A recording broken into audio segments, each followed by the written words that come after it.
بسم الله الرحمن الرحيم. اهلا وسهلا بكم في فيديو النهارده ان شاء الله هنتكلم عن 3 اخبار مهمه جدا جدا عن الاقتصاد المصري يهمك انك تعرفهم.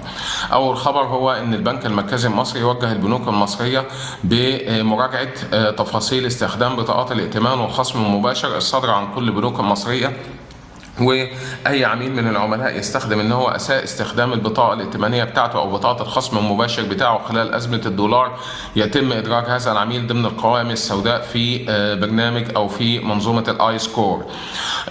كان في خلال الفتره اللي فاتت بعض العملاء بيبقى مثلا عنده رصيد من الودائع في احد البنوك المصريه، بيقوم بيدي بطاقه السحب بتاعته لصديق له او لاخ له مسافر، فيسحب له قيمه الرصيد ده هو من بره بالعمله الاجنبيه. يعني مثلا واحد قاعد في مصر يقوم مدي البطاقه بتاعته لواحد صاحبه مسافر عمره مثلا في السعوديه، ويقول له اسحب لي الرصيد بتاعي كله من السعوديه بريال وهاتهولي معاك وانت جاي. طبعا هذا النوع من الممارسات هو اساءه استخدام لبطاقه الائتمان او بطاقه الخصم المباشر، وهو ده النوع من الممارسات اللي البنك المركزي المصري هيدرج العملاء اللي كانوا بيعملوا كده في القوائم السوداء. ممكن بعض الناس يقول لي طب ما هو حقي ورصيدي انا بسحبه بالعمله اللي تعجبني. اقول لحضرتك البنك المركزي بيعاقب على دوت لسبب، وهو انه لما حضرتك بتسحب من بنك مثلا في السعوديه ما يعادل مثلا 1000 ريال او 10000 ريال اللي هي الوديعه بتاعتك المصريه بتسحبها بريال السعودي، بيجي البنك ده هو بعد كده يخاطب البنك المصري ويقول له انا عايز ال1000 ريال اللي سحبها العميل ده هو من بره او من عندي في السعوديه من خلال البطاقه بتاعتك، وبالتالي ده بيزود الالتزامات بالعمله الاجنبيه على البنوك المصريه، وكان بيزود من ازمه الدولار وازمه العمله الاجنبيه طول الفتره اللي فاتت. نوع تاني من الممارسات بدات البنوك المصريه تكتشفه بعد ما بدات في مراجعه استخدامات عملائها، وهي انها لقت بعض العملاء ما كانوش اصلا قبل كده بيشتروا ذهب من خارج مصر استخدموا بطاقات الخصم المباشر وبطاقات الائتمان بتاعتهم في شراء ذهب من خارج مصر من بعض المواقع اللي بتبيع الذهب اونلاين خارج مصر. طبعا برضو البنك المركزي المصري وزي ما احنا شايفين في الخبر اللي قدامنا بيقول ان النوع ده من الممارسات بيتسبب في استنزاف العملة الصعبة، وبيدرج ضمن سلوكيات اساءة استخدام البطاقات اللي حذر منها البنك المركزي.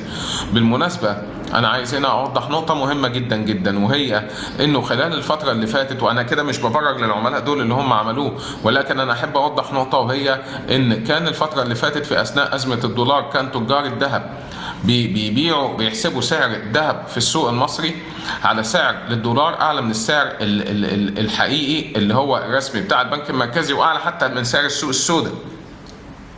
طبعا الذهب زي ما احنا عارفين له تسعير في البورصه العالميه بالدولار الامريكي، وان علشان تسعر سعر جرام الذهب في مصر لازم تشوف السعر العالمي بالدولار بكام وتضربه في سعر الدولار في مصر، وتقدر تستخرج منه سعر الجرام الذهب النهارده في مصر بكام. كان تجار الذهب بيبيعوا الذهب طول الفتره اللي فاتت وما زال حتى هذه اللحظه باسعار اعلى من الاسعار الرسميه للبنك المركزي المصري. هنتكلم دلوقتي عن اجراء هياخده البورصه المصريه والبنك المركزي المصري خلال الفترة اللي جاية، هيوجه ضربة قاسمة لهذا الموضوع. دلوقتي نشوف مع بعض كده أسعار الذهب في السوق المصري دلوقتي عاملة كام والمفروض تبقى كام. دلوقتي سعر الدولار في البنوك المصرية 29 جنيه و70 قرش. طبعا زي ما احنا عارفين ان من اول شهر يناير الحالي البنك المركزي المصري بدأ تعويم كامل للجنيه المصري، وبالتالي هذا السعر اللي احنا شايفينه قدامنا سعر حقيقي. طيب بالنسبة لسعر الذهب في البورصة العالمية دلوقتي 1908 دولار تقريبا. طيب تعالوا نحسب دلوقتي مع بعض كده 1908 دولار ده سعر أونصة الذهب. أنا كنت عملت فيديو قبل كده عن اسمه لا تشتري الذهب قبل أن تشاهد هذا الفيديو، ممكن حضراتكم ترجعوا له علشان تعرفوا ازاي بنحسب أسعار الذهب وأنواع الذهب المختلفة. طبعا هنا 1908 دولار في 29 جنيه و70 قرش للدولار، ده سعر الأونصة. هنقسم على 31.1، ده سعر جرام عيار 24. هنضرب في 0.875 علشان نطلع جرام 21. ادي السعر بتاعه، ده السعر بتاعه بدون مصنعية. المصنعية بتبقى تقريبا وهي قدامها حوالي 50 جنيه، يعني المفروض سعر جرام العيار 21 ب 1644 جنيه. نضرب في 8 جنيه في 8 جرام اللي هو وزن الجنيه الذهب، ده المفروض يكون سعر الذهب دلوقتي في الأسواق المصرية. للأسف الشديد في من خلال احد المواقع، في موقع احد الشركات اللي بيبيع الذهب في السوق المصريه، السعر دلوقتي 14789، يعني فرق 1600 جنيه فوق السعر الحقيقي العادل اللي المفروض يتباع فيه به الجنيه في السوق المصري. فبالتالي انا من خلال دوت انا لا انصح اي حد دلوقتي بشراء الذهب في الوقت الحالي، لان في اوفر برايس محطوط على الذهب غير مبرر، وبالتالي حضرتك لما بتشتريه دلوقتي بتشتريه باعلى من السعر الحقيقي، وبالتالي مكسبك فيه هيكون مكسب ضعيف جدا، بل هتكون معرض اكتر للخساره. وده يمكن السبب اللي خلى ناس كتير انها تشتري ذهب اونلاين علشان تتحوط لمدخراتها من بره مصر، لان الاسعار بره مصر ارخص من الاسعار جوه مصر. البنك المركزي والبورصه المصريه في الفتره اللي جايه هيقوموا بادراج الذهب في البورصه المصريه، وهيكون الذهب له سعر معلن في البورصه المصريه لمنع هذا النوع من انواع التلاعب ولضرب هذا التسعير اللي موجود من جانب بعض تجار الذهب في السوق المصرية بسعر أعلى من السعر الحقيقي للذهب. مش بس كده، هيتم إطلاق صندوق استثمار في الذهب. طبعا صندوق الاستثمار في الذهب دوت فكرته بسيطة قوي، إن حضرتك بيبقى فيه صكوك. يعني أي صندوق استثمار بيبقى فيه له صكوك اسمها صكوك صندوق الاستثمار، حضرتك بتشتريها بالمبلغ اللي حضرتك حابب تستثمره في هذا الصندوق، وسعر الصك دوت وقت استجداد قيمته في صندوق الاستثمار في الذهب دوت بيتم رد القيمة ليك على حسب سعر الذهب يوم ما حضرتك ما بتسترد.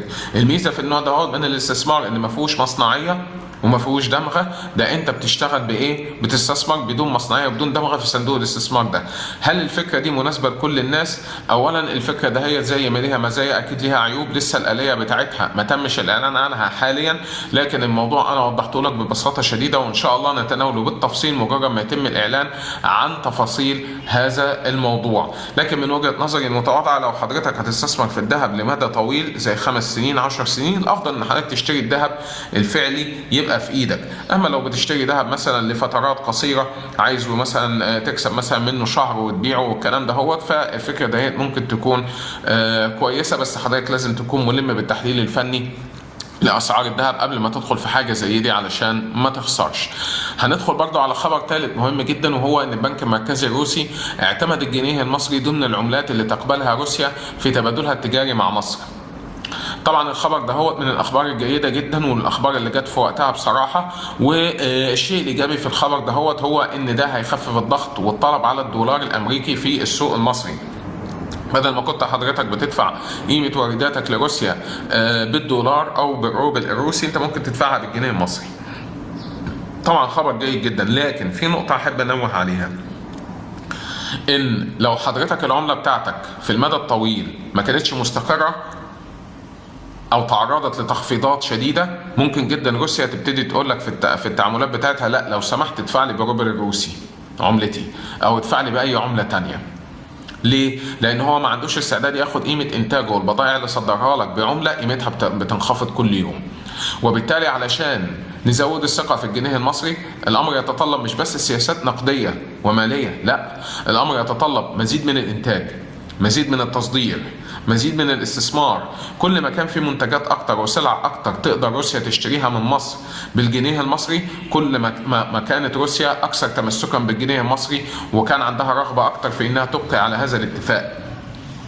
لان قيمة العملة يا جماعة الغطاء الحقيقي لها العمل والانتاج والتصدير، مش اي حاجة تانية.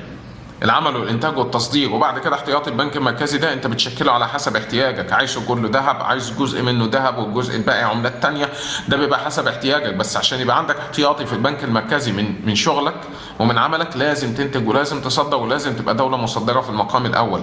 تركيا دلوقتي بتسعى للموضوع ده علشان تتخلص من اسر الدولار الامريكي، بتسعى انها تعمل اتفاقيات تبادل عمله مع دول كتيره جدا، وبتسعى دايما لدعم الليره التركيه، خصوصا ان تركيا اقتصاد كبير جدا واقتصاد موجه بالتصدير، وبالتالي عندهم فرص جيده جدا جدا انهم يعتمدوا هذا الموضوع، وصنعوا كل حاجه تقريبا من الابره للصاروخ، من الابره للطياره المسيره، حتى السيارات صنعوها بالكامل في تركيا. وبالتالي انت بالليره التركيه تقدر تشتري حاجات كتيره جدا.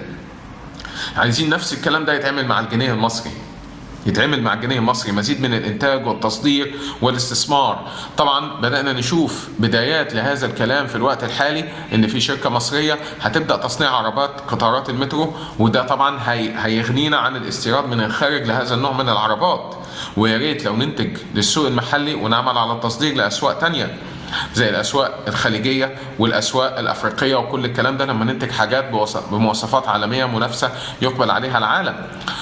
فده طبعا من الأخبار الإيجابية. سمعنا برضو عن شركات لتصنيع الملابس بدأت تنشأ في مصر، وده طبعا أمر إيجابي جدا جدا. وهنا برضه أنا أتوجه للمستهلك المصري برسالة: دايما لما حضرتك تشتري احتياجاتك اشتري المنتج المصري، وادي الأولوية للمنتج المصري. الشركات المصرية دلوقتي هتخرج أحسن ما عندها، تمام، لان دلوقتي الفرص في التصدير اكبر من فرص الاستيراد. الحاجه المستورده دلوقتي هتيجي بسعر غالي جدا جدا بعد تعويم الجنيه المصري، وهتلاحظ حضرتك الكلام ده في السوق لما بتشتري حاجتك. وبالتالي دايما ادي الاولويه للمنتج المصري، مش بس عشان توفر فلوس، لا عشان تشجع منتج بلدك وتدعم عمله بلدك اللي بدات بعض الدول في العالم تدعمها وتثق فيها. فلازم ان احنا ندعم الثقه ديت بعملنا وبوعينا وبإنتاجنا.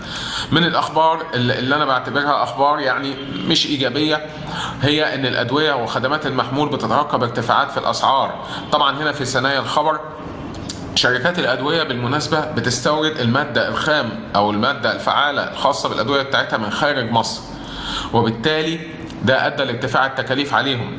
وبالتالي شركات الأدوية دلوقتي بتتفاوض مع شعبة الأدوية، بتتفاوض مع الحكومة لرفع أسعار الأدوية بنسبة من 20 ل 25% بنهاية شهر فبراير اللي جاي. بالنسبة لشركات المحمول بتقول ان تكاليف الخدمات المقدمة من شركات المحمول ارتفعت بنسبة 40%، وبيقولوا ان تكلفة اقامة البرج الواحد وصلت ل 4 مليون جنيه بعد ما كانت 2 مليون جنيه. وبالتالي هناك احتمالية لرفع اسعار خدمات المحمول في الفترة اللي جاية بنسبة لا تقل عن 40%. فطبعا يعني نتمنى انه يعني نستطيع ان احنا نتعايش مع الارتفاعات دهيت، ونتمنى لبلدنا انها تعمل على انتاج كل ما نستورده من الخارج. يعني ابراج المحمول دهيت اللي احنا بنستوردها اكيد من الخارج، يا ريت لو يتم تصنيعها محلي. الادويه دهيت لو المواد الفعاله بتاعتها لو يتم تصنيعها محلي مش هتحوجنا اصلا لارتفاعات زي دي. والادويه دي معروف ان بيستخدمها اصحاب الامراض المزمنه من كبار السن وغير كبار السن حتى. نتمنى الشفاء للجميع. اتمنى من خلال الفيديو ده ان انا اكون افدتكم. ما تنسوش من اللايك والشير والاشتراك في القناه عشان يوصلكم كل جديد، واشكركم شكرا جزيلا.